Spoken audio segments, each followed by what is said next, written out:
वर्णिवेशरमणीय दर्शनं मन्दहासरुचिराननाम्बुजं पूजितं सुरु नरोत्तमैर्मुदा धर्मनन्दनमहं विचिन्तये।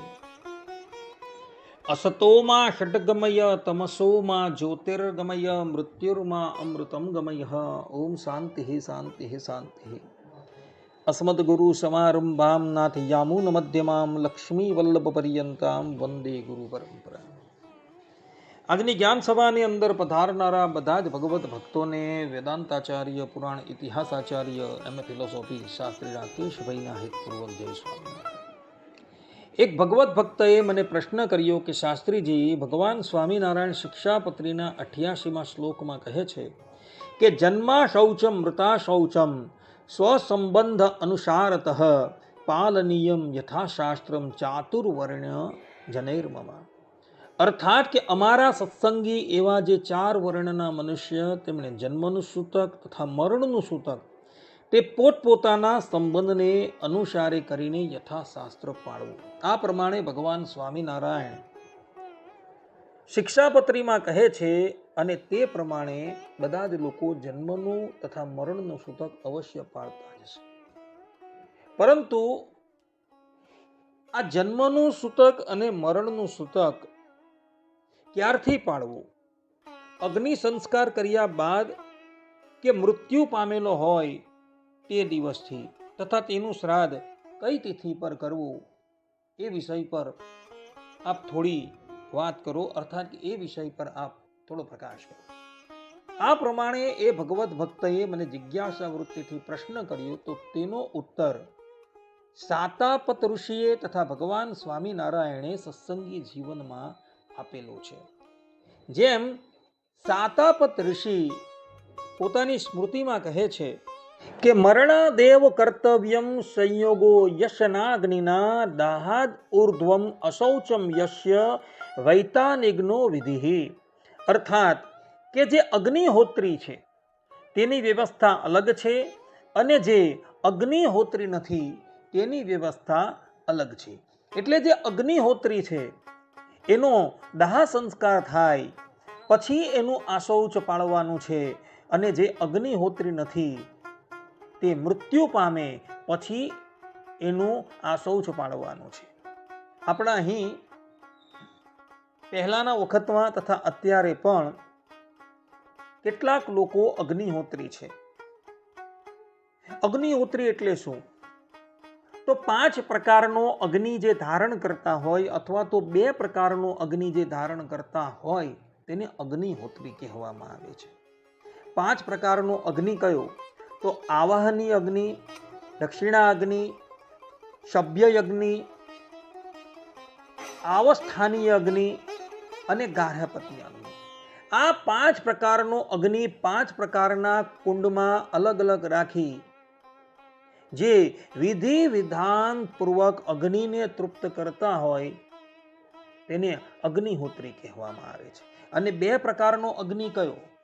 તો વૈવાહિક અગ્નિ તથા સભ્ય અગ્નિ। આ 2 અગ્નિની અંદર જે વિધિ વિધાન પૂર્વક અગ્નિને તૃપ્ત કરતા હોય તેને અગ્નિહોત્રી કહેવામાં આવે છે। 5 પ્રકારનો અગ્નિ રાખનારા જે હોય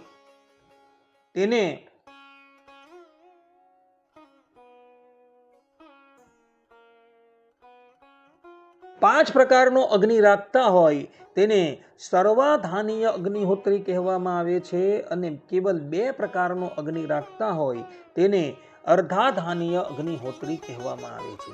તો આ અગ્નિહોત્રી જ્યારે મૃત્યુ પામે ત્યારે એનો દાહ સંસ્કાર કરવામાં આવે ત્યારથી એનું સૂતક લાગે છે। જેમ દશરથ રાજા મૃત્યુ પામ્યા અને તેઓ અગ્નિહોત્રી હતા, તો જ્યારે ભરત અને શત્રુઘ્ન પોતાના મોસાળથી આવ્યા અને દશરથ રાજાને જ્યારે અગ્નિ દાહ આપે છે ત્યારથી એનું આશૌચ લાગતું હતું।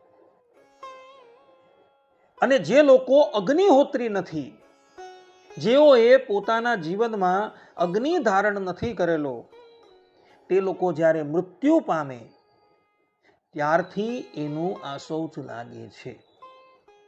એ મૃત્યુ એ ગમે ત્યારે પામે, અર્થાત કે રાત્રિને વિશે કે સવારના મૃત્યુ પામે ત્યારથી એનું આ શૌચ શરૂ થઈ જાય છે. આ પ્રમાણેની વ્યવસ્થા શાતાપદ ઋષિએ કરેલી છે. તે જ પ્રમાણે ભગવાન સ્વામિનારાયણ સત્સંગી જીવનના 5મા પ્રકરણના 19મા અધ્યાયના 43મા શ્લોકમાં પણ કહે છે કે સા અગ્નેર દાહ દિનાદેવ નિરગ્નેર મૃતિવાશરાત અશૌચાદીન સંખ્યાપી વિજ્ઞેયા ગૃહિભીર નૃભિ. અર્થાત કે તેમાં સા અગ્નિ એટલે કે આવસ્થ્ય આદિક અગ્નિના પરિગ્રહણવાળો મરણ પામે તો તેના 10 દિવસને આરંભીને જ આ શૌચ દિનની સંખ્યા સમજવી. નિરગ્નિ મરણ પામતા તો તેના મરણ દિનને જ આરંભીને આ શૌચ દિનની સંખ્યા જાણવી આવો વિશેષ માન્યો છે. આ પ્રમાણે ભગવાન સ્વામિનારાયણે પણ આ પ્રમાણેની રીતિ બતાવેલી જોવા મળે છે. એટલે જે લોકો નિરગ્નિ છે અને એ મૃત્યુ પામે તો જે દિવસે એ મૃત્યુ પામે તે જ દિવસથી સૂતક લાગી જાય, અને જેઓ અગ્નિહોત્રી છે એ લોકો મૃત્યુ પામે તો જે દિવસે એનો દાહ સંસ્કાર થાય તે દિવસથી એનું સૂતક ગણવાનું છે. સૂતક ગણવાની અંદર પણ ખાસ ધ્યાન રાખવાનું છે. નિરગ્નિ મૃત્યુ પામેલો છે અને એ રાત્રિને વિશે મૃત્યુ પામે તો એનો આગલો દિવસ ગણી લેવાનો છે. સૂર્યોદય પહેલા જે પણ કોઈક મૃત્યુ પામે, અર્થાત કે રાત્રિને વિશે મૃત્યુ પામે અને સૂર્યોદય થવાને હજુ 2 મિનિટ કે 2 સેકન્ડની પણ વાર હોય ને તો પાછલો દિવસ એને ગણી લેવાનો છે. આ પ્રમાણેનો નિર્ણય શાસ્ત્રોકારોએ તથા સત્સંગી જીવનમાં 5મા પ્રકરણના 19મા અધ્યાયમાં ભગવાન સ્વામિનારાયણે કરેલો જોવા મળે છે. તો બધા જ લોકો આ વાત જે છે એ આત્મસાત કરી રાખે. હવે એ વ્યક્તિ જે નિરગ્નિ છે એ મૃત્યુ પામે, કે જે અગ્નિહોત્રી છે એ મૃત્યુ પામે તો એનું શ્રાદ્ધ ક્યારથી કરવું, અર્થાત કે એના શ્રાદ્ધનો દિવસ કયો ગણવો? તો નિરઅગ્નિ જો મૃત્યુ પામેલો હોય તો જે દિવસે એ મૃત્યુ પામેલો હોય તે દિવસે એનું શ્રાદ્ધ કરવાનું છે.